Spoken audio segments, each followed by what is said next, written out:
Delta News, where we are ready to put the show in overdrive. Manning your controls, yours truly, Blake Levine. So thank you for spending your Sunday night with me, but make sure you buckle up because over the next 30 minutes, we're going to step on the gas and take you on a ride back through the past week in sports. Overtime on the Delta News starts right now.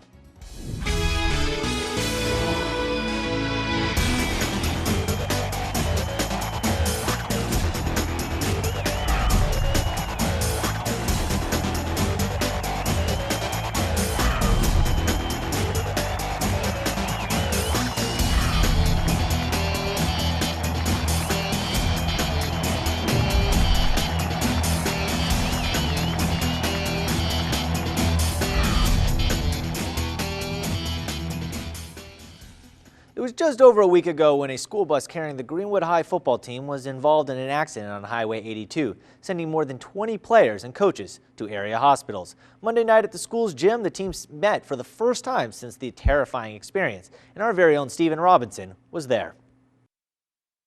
It's a moment that I never forget. All kind of scared for my life. We were very blessed. Blessed beyond measure. Knowing it was just a week ago, members of the Greenwood High football team walked away from this bus accident, resulting in no major injuries. Head coach Clinton Gatewood was the driver. He says he hit gravel and overcorrected, causing the bus to flip on its side. And a lot of people don't understand when you're responsible for people's lives, it's hard. I started getting kids off the bus. I was just praying to God right then, please, Lord, let no one be seriously injured. And everybody walk from it. God had his hand on us that day. A day, Gatewood says, It actually brought us closer. As they now begin to move forward, knowing that of which they have left behind. I don't have to tell them how important the rest of their lives are. We got to understand now that we was left here for a reason. And they're going to have to take upon themselves and actually sit down and ask God, why you spared my life? In Greenwood, Stephen Robinson, your Delta News. Football is just around the corner for the Delta, and local schools got their last chance to showcase their skills before they finally suited up for real. Greenville High hosted this week's 7-on-7 passing league. 8 teams showed, and it was electric as always. For the Hornets, they are hoping the passing league jumpstarts them to a winning season, something they have not experienced for a while. New head coach of the GSH says the league is a great way to prepare. It's practice, you know, especially for our skill guys, you know, just reading coverages and going through your progression and stuff like that, and by the defensive, you know, getting your drops and taking your run reads first. It's important, and then it's practice. Greenville's first regular season game is August 24th against rival Gentry. Having grown up and attended school in Leland, Ricardo Tigler is back home as head football coach at Leland High. Tigler recently appointed the job at his alma mater after spending the last 7 years in the same position at Ray Brooks. Today, his Cubs putting in the work, earlier this week, the Cubs putting in the work under the afternoon sun, with their new sideline boss telling us, while it was hard to let go of what he built with the Tigers, there's still no place like home. This is home, born and raised. This is where I went to school. These are my roots, and so I'm excited, man. I'm excited to be back. I was here as an assistant coach, and so it's a very exciting time right now, and the kids are excited. Leland has good tradition when it comes to football, so we just got to figure out a way to get it back to that point. The foundation's been laid. My job is just going to be trying to get it to turn the corner, and so it's going to take a lot of work. It's going to take a lot of effort, but I believe we're going to be able to get it done just in due time, Tigler replaces Barry Bernard and will make his Leland debut August 23rd when his Cubs kick off against Shaw. Meanwhile, Mississippi Valley State football has announced its TV schedule for the upcoming season. In the season opener on August 31st, the Delta Devils will play at Tennessee State on ESPN+. Then on October 19th, Valley will host Jackson State on ESPN3, while ESPNU will also carry that game on tape delay. Moving to a different grass sport, Golf Coaches Association of America has named Delta State's men's golfer Zach Zedeker to the Ping All-American second team. This is the second time Zedeker has been named to this All-American team. Last year, he received Ping third team All-American honors, as well as capturing his second consecutive GSC Men's Golf Individual title and GSC Golfer of the Year. He also finished ranked number 7 in the Golf Stat Division II player rankings. Now to the diamond. Back in 2017, Ben Van Cleve graduated from Indianola Academy as an all-star baseball player. Now, 2 years later, his star is still shining on the diamond after having a prolific career on the junior college level. But as the Delta News Sports Robinson reports, Ben's rise to the top was met with a serious challenge along the way. And here's the 3-1. Swings and cranks this one, and that one's going in the football field. This past spring, Indianola native Ben Van Cleve led 9th-ranked Northwest Community College in almost every offensive category. So back-to-back home runs for Ben Van Cleve. .375 batting average, 60 hits, 13 doubles, 14 home runs, 47 RBIs, 115 total bases, 719 slugging percentage, all while earning All-American status. I'm just glad it came at this time, right at the right time for me. A breakout sophomore season for the Rangers, going into next season, which will be his junior and first year at Ole Miss, having earned a scholarship to play for the Rebels. I've always thought I'm a small-town kid with big-time dreams, and I'm finally turning those dreams into reality, and it's awesome, and I couldn't be more thankful for it. Especially knowing the road to Oxford didn't come without adversity. High school coach Clete Putnam. I think he showed up for practice one day and said his arm was swollen, and they were going to see why. What doctors found was that Ben had TOS, thoracic outlet syndrome, a condition that involved a blood clot in his shoulder. And it was possibly going to get to my lungs, which immediately led to surgery and the removal of a rib, cutting short his senior season at IA. It scared me, and I didn't know what was next. But his coach did. Ben is a competitor who healed quickly. Unfortunately, he bounced back and was able to get healthy, and I think got to participate in the All-Star game that year before moving on to Northwest. Fully recovered, yet personally reflective. It made me realize that you only have so many baseball games you get to play, and it's a sport that I love, so just count your blessings. Big Ben also hits the books just as hard as he does baseball. He's been an honor student named to the junior college all-academic team.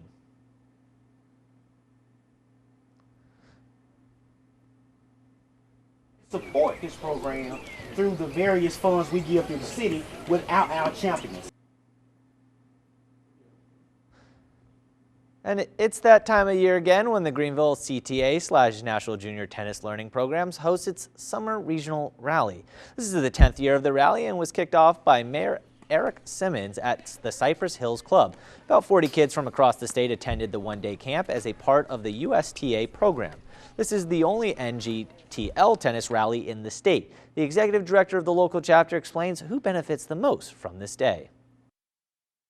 The kids. Everything that we do are for the kids. I hope everybody leaves with the experience and the friendship of meeting someone new, with the experience of having fellowship with other kids that are involved in tennis and help grow the game. The two groups, along with the USTA, have 300 chapters that have helped nearly 200,000 kids. And out in France, it has been all USA. The red, white, and blue still live in the 2019 Women's World Cup after beating the host country 2-1 a couple nights ago. Now the team has another tough match on their hands, taking on old rival in England. Superstar has the words. We have a tremendous team ahead of us in England who had a very dominating performance in their last game. So we'll just rest, chill, have a good trip down on the train to Lyon tomorrow and start to focus in on England. Biggest game in years for the ladies, and they're going to rest and chill. It must be nice to be the best in the world. The semifinal game is Tuesday. And as the United States women's soccer team goes for gold, youth soccer is back on the rise again in Greenville, but not without turmoil. I spoke to former and current members of the local youth soccer program to detail the rise, fall, and rebirth of youth soccer in Greenville.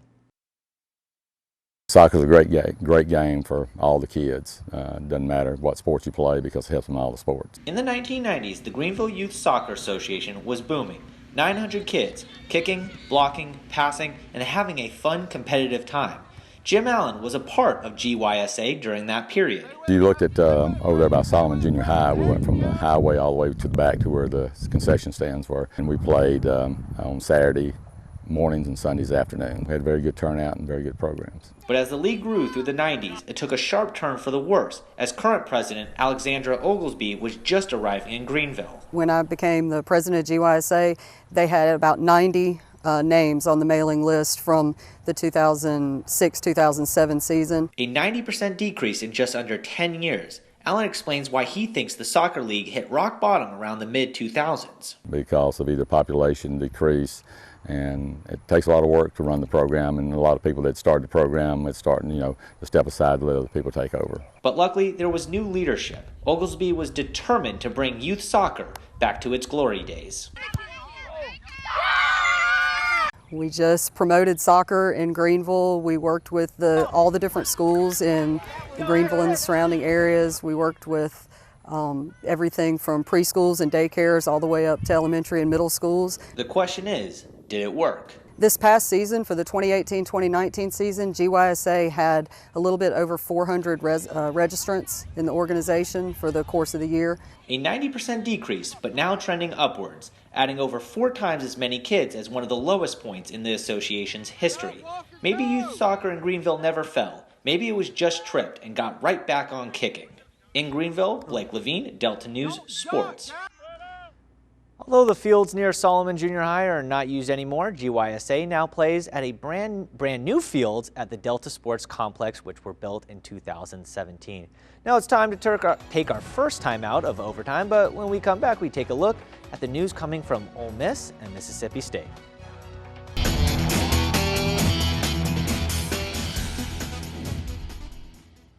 I know everyone at home is itching for some football on Saturday and probably got a little more tingly after the Athlon Sports released their preseason All-SEC teams.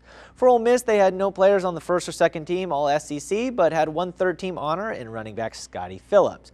The Rebels did produce 4 fourth-team players: offensive lineman Alex Givens, defensive lineman Benito Jones, linebacker Muhammad Sanago, and kick returner Jalen Jones. For Hail State, the report was a little bit more favorable. For the Bulldogs, linebacker Errol Thompson received first-team honors, and standout corner Cameron Dantzler got second-team. Getting third-team honors, running back Kylan Hill, center Darrell Williams, and defensive lineman Chauncey Rivers. The Dogs had no fourth-team members. Alabama led the way in this report with 13 All-SEC honors. And 1 week after being taken in the second round of the NBA draft by the Spurs, Quindary Weatherspoon makes his way to San Antonio.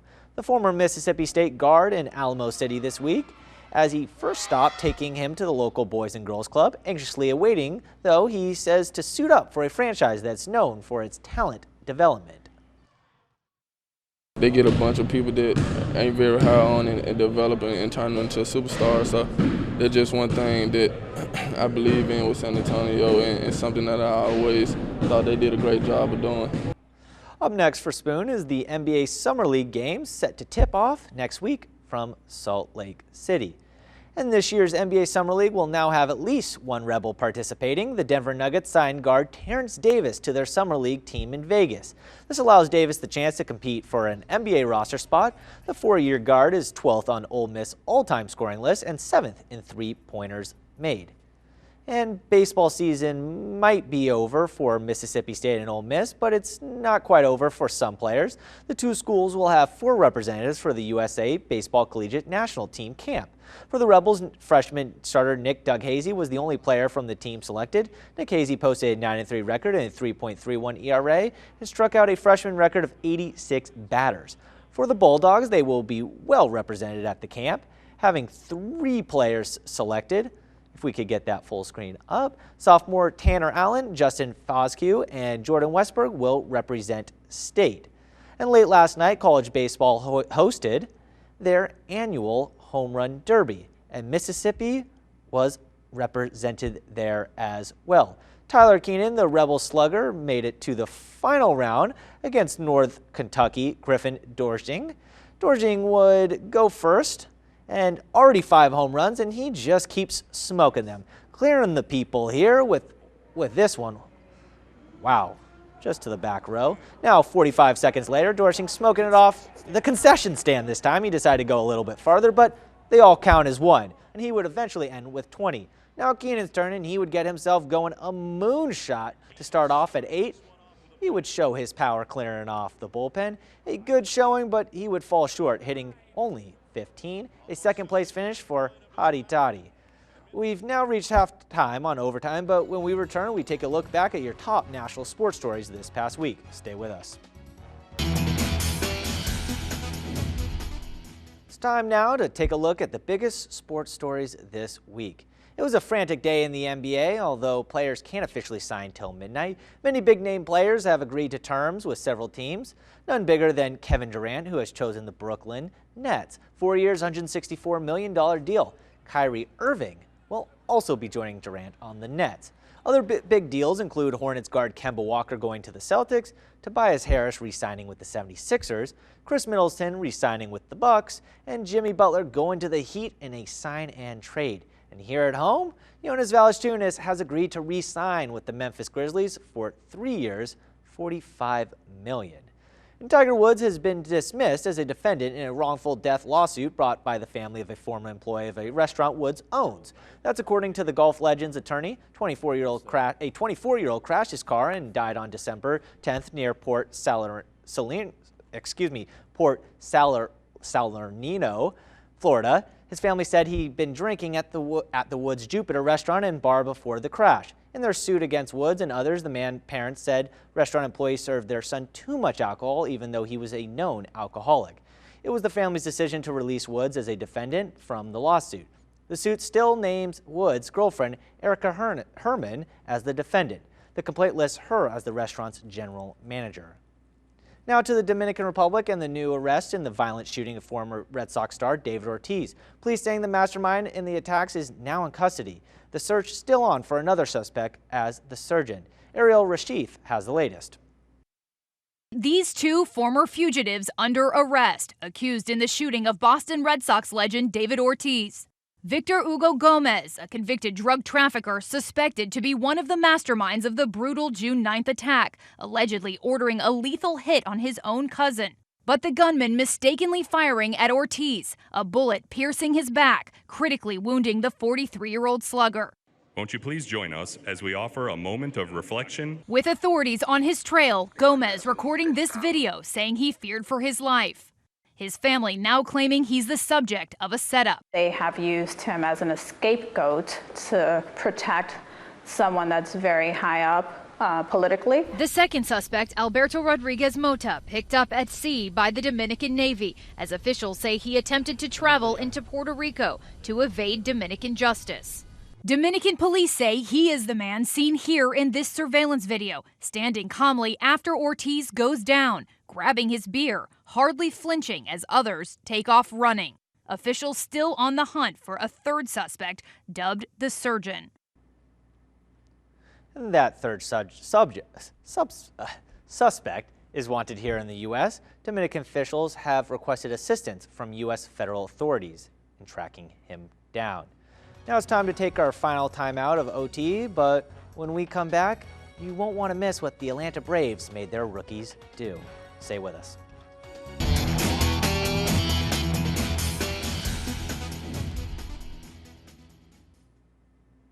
And for you Braves fans, check this out. Braves rookie Mike Soroka, Austin Riley, Touki Toussaint, and Jacob Webb had to fulfill their rookie duties before the Braves took on the Cubs on Thursday.